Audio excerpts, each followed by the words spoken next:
안녕하세요. 주식경제 기술과 기업 그리고 재계에 떠도는 헛소문까지 최고의 선수를 가리는 이곳은 주경기장입니다. 오늘 주경기장에서 뛸 선수는 바로 현대차 그리고 정의선 현대차그룹 회장입니다.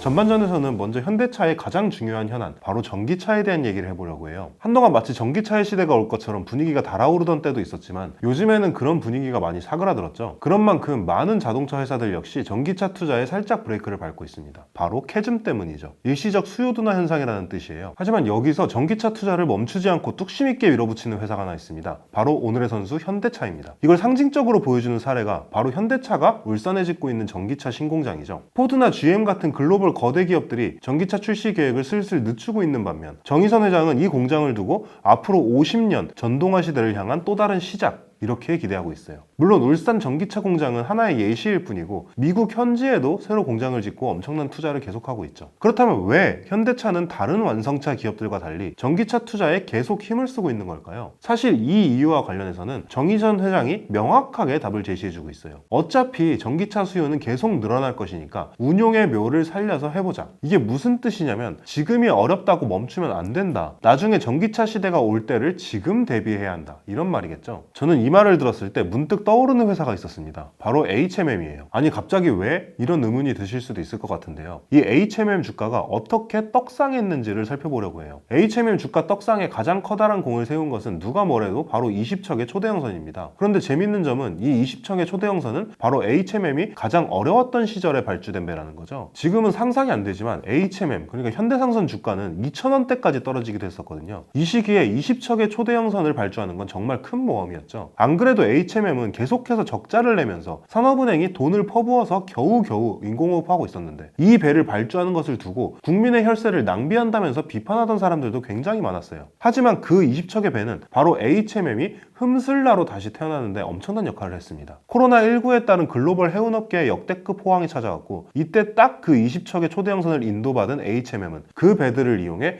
그 호황을 정말 제대로 누릴 수 있게 된 거죠. 여러분도 기억나시죠? HMM의 주가가 하늘 높이 치솟았던 그 순간, 2,000원 하던 주식이 5만 원을 찍던 그 순간. 물론 HMM과 현대차에는 큰 차이점이 있어요. 해운업은 사이클 산업이라서 호황이 올 거라는 예측이 어느 정도 가능했지만 전기차 시대가 확실히 올지는 아무도 모른다는 거죠. 물론 많은 사람들이 오긴 올 거다 이렇게 예측하긴 하지만 100%는 없잖아요. 하지만 정의선 회장과 현대차는 전기차 시대가 반드시 올 거라는 확신을 가지고 베팅을 하고 있는 셈이죠. 전기차 수요가 일시적으로 둔화한다고 해서 투자를 줄일 수는 없다. 투자를 줄이면 진짜 전기차 시대가 다가왔을 때 그 과실을 제대로 따먹을 수 없게 될 것이다, 이런 얘기예요. 그리고 이 부분에서 중요한 점은 현대차가 단순히 전기차만 만드는 것이 아니라 전기차 인프라에도 적극 투자하고 있다는 거예요. 그러니까 단순히 전기차 시대가 올 거다 이렇게 기다리고만 있는 게 아니라 진짜 전기차 시대를 스스로 만들어내기 위한 노력도 하고 있다, 이렇게 볼 수 있겠네요. 그러니까 이런 거죠. 이강인 선수 있잖아요. 한때 이강인 선수가 받았던 평가 중에 가장 뼈아팠던 게 그거였거든요. 현대 축구에 더 이상 클래식 넘버 10, 그러니까 공격형 미드필더가 설 자리가 없다. 하지만 이강인 선수는 결국 아기레 감독의 지휘 아래 이제는 현대 축구에 설 자리가 없다는 공격형 미드필더로서 엄청난 활약을 보여줬죠. 그리고 이강인 선수가 이럴 수 있었던 이유는 단순히 자리를 묵묵히 지켰기 때문이 아니라 오프더볼이나 활동량, 수비력 같은 자신의 단점들을 개선하면서 준비했기 때문이에요. 현대차 역시 이렇게 스스로에게 필요한 준비를 하면서 전기차의 시대를 기다리고 있다, 이렇게 볼 수 있는 거죠. 자, 그렇다면 정의선 회장의 베팅은 성공할 수 있을까요? 여러분의 생각은 어떠신가요? 현대차의 과감한 투자가 HMM처럼 성공적인 결과를 가져올지 아니면 예상치 못한 어려움에 직면할지 앞으로 지켜봐야겠죠. 그런데 현대차 하면 또 생각나는 분야가 하나 있죠. 수소 말고요, 자율주행입니다. 현대차 얘기하면서 자율주행 이야기를 안 할 수 없을 것 같은데요. 그 이야기는 다음 후반전에서 재밌게 풀어보도록 하겠습니다. 그럼